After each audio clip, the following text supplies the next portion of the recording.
시황센터로 넘어갑니다. 어이즈 앵커 우성 기자 두 분 전해주시죠. 네, 간밤 마감한 뉴욕 마감 시장 자세하게 살펴보도록 하겠습니다. 3대 지수는 일제히 하락하며 거래 마감주였습니다. 오히려 FOMC 발표 이후에 반전될 것이라고 기대했던 그 부분은 오히려 실망감으로 돌아가면서 저점 부근에서 거래 마감주였는데요. 자세한 내용들 점검해 드리겠습니다. 먼저 3대 지수 마감가입니다.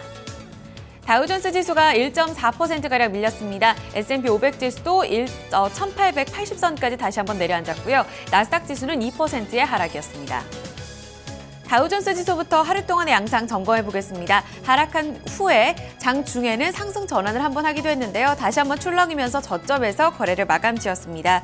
중간에 상승 전환하기도 했었는데 이 부분은 시장이 유가에 주목한 것으로 풀이가 되고 있습니다. 국제 유가 다시 한번 상승세 이어가면서 이틀째 상승 흐름을 이어갔습니다. 국제 유가는 오펙 쪽에서 감산이 논의되고 있다는 소식에 귀를 기울였습니다. 이라크 석유 장관이 러시아와 오펙이 관련 내용을 논의하고 있다라는 소식이 전해지게 되면서 투자 심리가 개선이 됐고요. 다시 한번 2%가량 상승 흐름을 이어갔습니다. 이날 발표됐었던 대내적인 지표들도 좋았습니다. 신규 주택 판매가 특히나 10.8% 증가율을 기록했는데 예상치였던 2%의 증가를 큰 폭으로 뛰어넘게 되면서 미국의 주택 경기에 대한 확신을 다시 한번 얻을 수가 있었습니다. 하지만 시장은 보시다시피 오후장 들어서 다시 한번 반전을 줬었는데요. 이 부분이 FOMC 회의 결과 이후라고 보시면 되겠습니다. 시장이 예상했던 대로 이 금리는 동결이 됐습니다. 성명서도 발표가 됐었는데 오히려 저점을 좀 낮춘 구간이 되겠습니다. 예상대로 금리를 동결했지만 일단 경제에 대한 우려감 다시 한번 표명이 됐다는 부분이고요. 미국 경제가 완만하게 돌아가곤 있지만 점진적으로 금리를 인상하겠다. 시장 친화적인 스탠스에 좀 더 강력한 흐름을 보여주지 않았다는 풀이가 나오고 있습니다. 아울러서 글로벌 경기 둔화에 대한 우려감을 반영해서 금리를 동결했다는 풀이도 나오고 있는데요. 이 부분이 투자 심리를 다소 긴축시킨 걸로 보입니다. 이와 함께 시장을 얼어붙게 했던 또 다른 요인은 바로 기업들이 되겠습니다. 이날 발표가 됐었던 기업들의 성적표가 상당히 좋지가 못했습니다. 특히나 대장주 역할을 해주는 애플을 포함해서 보잉사도 예상을 밑둔 성적표를 공개하면서 이날 9%가량의 급락 시세가 이어졌는데요. 다우존스 지수의 발목을 잡은 요인이 되겠습니다. 1.4%가량 밀리면서 장중 저점 15,944포인트 선에서 마감되고 있습니다. S&P 500 지수로 넘어가 보실까요? 대형주도 비슷하게 움직임이 나타났습니다. 유틸리티를 제외한 전 섹터가 모두 하락권에서 거래를 마감지었고요. 특히 애플이 실망스러운 성적을 발표했죠. 이 매출에 대한 기대감이 좀 낮아졌습니다. 애플이 큰 폭으로 하락하게 되면서 전통 IT주들도 일제히 밀린 모습이고요. 소재와 바이오 헬스케어 섹터, 자본주 섹터까지 골고루 좀 낙폭이 커졌습니다. 1.09% 밀리면서 1882포인트 선 저점에서 거래 마감지었습니다. 나스닥 지수까지 확인해 보겠습니다. 바이오테크 인덱스들 FOMC 성명서 이후로 시장이 전반적으로 하락 반전하면서 낙폭을 키워갔었는데요. 바이오테크 인덱스 역시 3%의 하락 시세. 이 나스닥 지수도 비슷하게 동조하는 모습이 그대로 나타났습니다. 관련주들이 일제히 밀린 모습이었었고 앞서 전해드린 대로 전통 IT주, 반도체 종목들 일제히 내렸고요. 2.18% 나스닥 지수는 3대 지수 가운데 가장 큰 폭의 낙폭을 기록했습니다. 4,468포인트 선으로 재차 4,500선을 밑돌았습니다. 3대 지수가 1%에서 2%가량 하락했습니다. 기본적으로 역사적으로 FOMC 결과 이후에 하락했던 패턴과는 조금 다른 모습을 띄었는데요. 이날 장에 영향을 미쳤던 이슈 외신 통해 알아보겠습니다. 우성문 기자 살펴주시죠. 네, 뉴욕 증시에 영향 미쳤던 소식들 외신 통해 함께 살펴보겠습니다. 앞서 들으신 것처럼 몇 시간 전에 투자자들이 기다렸던 FOMC 회의 결과가 발표가 됐습니다. 예상대로 금리는 동결이 됐는데요. 하지만 연준이 성명서에서 경제에 대한 우려감을 내비치면서 투자 심리가 급격히 악화되는 모습이었습니다. 자세한 소식 뉴욕타임즈 통해 함께 살펴보시죠. Fed raises concerns on growth and keeps interest rates steady. 현지 시간으로 어제 뉴욕타임즈에 따르면 연준은 1월 FOMC 회의를 마치고 금리를 현재 수준인 0.25%에서 0.5%로 동결한다고 밝혔습니다. 이는 전문가들이 예상했던 수준인데요. 하지만 지난 12월과 비교했을 때 연준의 성명서를 살펴보면 경제에 대한 우려감이 나타나는 것을 볼 수가 있습니다. 연준은 고용시장에 대해서 회복을 나타내고 있다면서도 경제와 고용시장 전망에 미치는 위험은 전반적인 균형을 이루고 있다라는 이 문구를 삭제를 했습니다. 그동안 중국발 경기 둔화로 이 경기가 둔화될 때마다 연준은 위험 균형, 밸런스라는 단어를 사용하면서 자신감을 나타냈었는데요.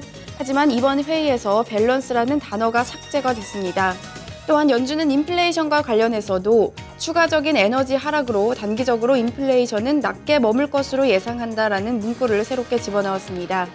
이번 성명서가 비둘기파적이었다고 뉴욕타임즈는 평가했는데요. 또한 그동안 많은 이코노미스트들이 다음 회의, 즉 3월 회의에서 금리가 인상될 것이라고 예상해왔지만 그 가능성은 점차 낮아지고 있다고 전했습니다. 이날에도 이렇게 증시가 큰 변동성을 보인 가운데 월가의 대표적인 비관론자로 꼽히는 마크 파버가 현재 경제 전망과 시장 전망이 극도로 우울하다는 발언을 했습니다. 자세한 소식 CNBC 통해 함께 살펴보시죠. Dr. Doom, outlook so depressing, need to swim in beer. 현지 시간으로 어제 CNBC와 인터뷰를 가진 마크 파버 글룸붐 앤 둠 리포트 편집장은 중기적 경제 전망과 시장 전망이 매우 비관적이라는 발언을 했는데요. 따라서 현재 상황에서 투자자들이 할 수 있는 최선은 맥주를 마시는 것밖에 없다라는 농담을 했습니다. 이와 함께 마크 파버는 중국 내 원자재 수요가 줄어드는 것이 우려를 키우고 있고 중국의 글로벌 영향력이 극적으로 커지고 있다라는 발언을 했는데요. 또한 지난 몇 년간 이어져온 저금리가 오히려 경제에 부정적인 영향을 낳고 있다고 설명했습니다. 심지어 중국에서는 이 저금리가 신용 버블을 탄생시켰다는 주장인데요. 이와 함께 파버는 현재 시장에서 살아남을 수 있는 유일한 사람들은 중앙은행 관계자들밖에 없다며 중앙은행을 비판하는 발언을 했습니다. 전날에도 CNBC와 인터뷰를 가진 파버는 남은 생에 뉴욕 증시 강세장은 다시는 오지 않을 것이라는 비관적인 전망을 했었는데요. 당시에도 파버는 통화 정책이 변동성을 키우고 투자자들에게 불리한 여건을 조성하고 있다고 지적했습니다. 뉴욕 증시에 영향 미쳤던 소식들 외신 통해 함께 살펴봤습니다. 네, 자 뉴욕 증시 지수별 흐름과 또 증시에 영향을 미쳤던 외신 소식들 함께 알아봤습니다. 그러면 지수 내 구성 종목들 개별 종목은 어떻게 마감이 됐는지 주요 종목 마감 소식 살펴보도록 하고요. 또 종목별 외신 소식도 함께 챙겨보겠습니다. 자 다시 시황센터로 넘깁니다. 어이젠코 우성문 기자 계속해서 전해주시죠. 네, 다우존스 기술을 구성하고 있는 30개 구성 종목 가운데서 절반 이상이 하락했습니다. 하지만 장 막판 들어서 몇몇 종목이 상승권으로 진입하기도 했는데요. 흐름 살펴보겠습니다. 23개 종목 하락했고요. 7개 종목은 상승권에서 거래 마쳤습니다. 보잉과 애플 포함해서 대부분의 종목들이 낙폭 크게 형성되며 하락했고요. 반면에 버라이존 커뮤니케이션 그리고 존슨앤존슨과 3M, 맥도날드 등 소매 판매 종목들 그리고 방산주 함께 상승했습니다. 상승률 상위 종목 그리고 하락률 상위 종목 다시금 체크를 해보도록 하겠습니다. 이날 지수를 전반적으로 끌어내린 두 종목은 보잉과 애플 되겠습니다. 예상치를 밑돈 주당 순이익 결과를 발표하면서 보잉 같은 경우에는 거의 9% 하락 시세를 나타냈고요. 애플도 실망스러웠습니다. 애플은 주당 순이익보다도 이 매출이 13년 만에 감소세로 접어들게 되면서 앞으로 아이폰 판매에 대한 우려감 커졌습니다. 5%가량 밀리면서 지수 전반적으로 끌어내렸고요. 그 밖에 듀퐁도 3%, 그리고 나이키와 머크사, 월트 디즈니 모두 2% 이상의 하락이었습니다. 유가가 상승했지만 엑손모빌과 쉐브론 텍사코는 1%가량 밀렸고요. 그 밖에도 시스코 시스템즈도 함께 밀리는 모습이었습니다. 상승했던 종목들 살펴본다면 버라이존 커뮤니케이션은 시장 대비 큰 폭으로 좀 선전했습니다. 1% 넘는 상승거래에서 거래 마쳤고요. 소매 판매 몇몇 종목들, 존슨앤존슨과 실적 좋았던 3M, 맥도날드는 상승권에서 거래 마쳤습니다. S&P 500 섹터 내 업종별 흐름 체크하겠습니다. 이날 유틸리티를 제외한 전 섹터가 모두 하락권에서 거래 마쳤습니다. 가장 좋지 못했던 쪽은 애플을 포함한 전통 IT주, IT 테크주였습니다. 2% 넘는 하락권에서 거래 마감지였고요. 소재가 1.56%, 유통주들이 몇몇 종목들 하락하며 거래 마쳤습니다. 바이오 헬스케어와 산업재, 자본재 모두 1% 내외 하락이었습니다. 이날 특징주 두 종목 확인해 보겠습니다. 모두 상승한 종목으로 시장 대비 좀 견조한 흐름을 보인 종목으로 찾아봤는데요. 이 프리푸트 맥모란 같은 경우에는 자본재 섹터에 포함이 되어 있습니다. 대표적인 낙폭 과대주이기도 한데요. 어제 실적 발표한 이후에 이틀째 급등하는 양상이 이어졌습니다. 시장이 이날까지 반영했던 것은 어제 실적이 예상보다는 좋았다는 점, 그리고 이와 더불어서 이 부채를 감축하겠다는 적극적인 목표에 귀를 기울인 것으로 보입니다. 광산 지분 매각 등 자산 매각 발표를 좀 적극적으로 내세웠는데요. 50억 달러에서 100억 달러가량 광산을 지분 매각을 해서 부채를 줄이겠다라고 발표를 했습니다. 시장의 변화에 좀 발빠르게 대응할 것이다라는 목표를 내세우게 되면서 투자 심리도 어느 정도 개선이 됐고요. 저점 대비 10% 넘게 오르면서 거의 고점 부근에서 거래 마감지었습니다. 4달러 65센트의 종가로 마무리되고 있습니다. 한 종목 더 확인하겠습니다. 장 마감 후에 페이스북이 실적을 발표했습니다. 소셜 네트워크 업체인 페이스북 같은 경우에는 실적 상당히 좋았습니다. 매출과 주당 순이익 모두 예상치를 웃돈 결과를 보여주고 있는데요. 58억 4천만 달러의 매출을 기록했고요. 주당 순이익 79센트로 예상치인 68센트 웃돌았습니다. 광고 매출이 큰 폭으로 뛰어넘게 되면서 또 그리고 월 사용자도 크게 늘었다는 소식이 전해지고 있는데요. 지금 정규장에서는 보시다시피 2.97% 하락하며 거래 마감지었습니다. 하지만 지금 시간의 거래에서는 4%가량 상승폭을 틔우고 있다는 점 체크해 주셔야겠습니다. 네, 그 밖에 실적에 따라 희비가 엇갈리고 있습니다. 그 밖에 특징주 소식은 외신 통해 알아보겠습니다. 우성문 기자 살펴주시죠. 네, 종목 주요 소식 외신 통해 함께 살펴보겠습니다.